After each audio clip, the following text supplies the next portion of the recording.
Aggressive cuts have to be one of the most overrated things in this community, dude. Like, you put yourself at a greater risk of atrophy for what? Like, you might not even reach your body fat goals faster because you might end up losing more muscle because of it. In general, a caloric deficit is going to make it more difficult to build muscle because it's going to suppress muscle protein synthesis rates, and this is going to limit how much of hypertrophy stimulus that you can get, and it's also going to accelerate your rate of atrophy when you're not in a state of hypertrophy, and it's also going to slow down the rate of muscle damage repair, so it's going to take longer to recover. Now, if you're tapped in and doing full body, then it's not going to be too big of an issue because, you know, doing 3 times a week, 3.5 times a week frequency, well, you're not really going to be in a state of atrophy that much.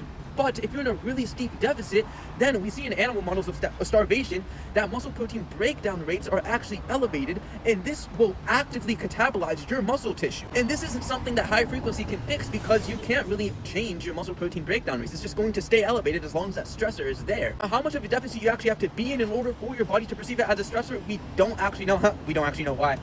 But it's something that you have to keep in mind. So the reason why I don't really like aggressive deficits is because it's going to put you more at risk for that. And aggressive deficit can put you more at risk of having bad sleep. And if you consistently have poor sleep, well, this can do the same thing. It can lead to a glucocorticoid response, which can then increase muscle protein breakdown rates, which actively catabolizes muscle tissue. And also suppress muscle protein synthesis rates, which does the same things I said before with limiting how much of a hypertrophy stimulus you can get, and also slowing down the rate of muscle damage repair. And another thing it can do is it can slow down the inflammatory response to muscle damage post-workout, which means that it's going to take longer for muscle damage to occur and longer for muscle damage repair to happen. So the same thing again with recovery. But also, being in an aggressive deficit is going to be harder to get your carbs in, so you're going to be more glycogen depleted, and this can cause supraspinal CNS fatigue, which reduces motor neuron recruitment, and it can also increase your risk of excitation contraction coupling failure, which reduces mechanical tension. So the two things that you need for muscle, and I'm not even done yet, because being in a more aggressive deficit, this can reduce your motivation to train, which means that you're going to have less motor neuron recruitment. So yeah, I'm not a fan of aggressive deficits when it comes to fat loss and trying to minimize muscle loss.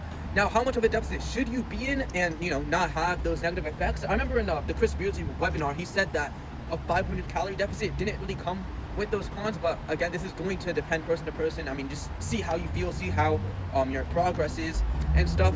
But yeah, not the biggest fan of aggressive cuts.